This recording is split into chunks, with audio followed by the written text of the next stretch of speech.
முதல் காலத்துல எல்லாமே ஒரு கிராமத்துல இருந்து யாரோ ஒரு 4 பேர் சிட்டிக்கு வந்தாங்கன்னா எங்கேயும் ஹோட்டல் எல்லாமே கிடையாது, ரெஸ்டாரண்ட் எல்லாமே கிடையாது. அதனால ஊர்ல ஒரு 4 இடத்துல அன்னதானம் நடக்கும்.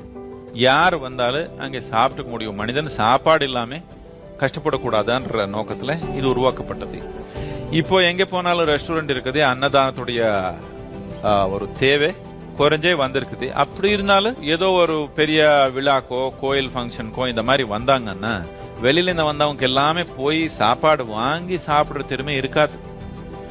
அதனால ஒரு இடத்துல ஃப்ரீயா சாப்பாடு இருந்தா அவர் சாப்பிட்டுக்குவாங்கன்றது எல்லாருமே சேர்ந்து ஒரு நோக்கமா இது செய்யறதுல ஒரு சக்தி, ஒரு நன்மை இதுல இருக்குது.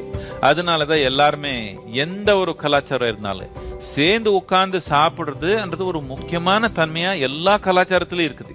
ஏன்னா சாப்பிடுற ஒரு அடிப்படையே இன்னொரு உயிரா, தனி உயிரா இருக்கிறது நம்ம உயிரா மாத்துக்கிறது.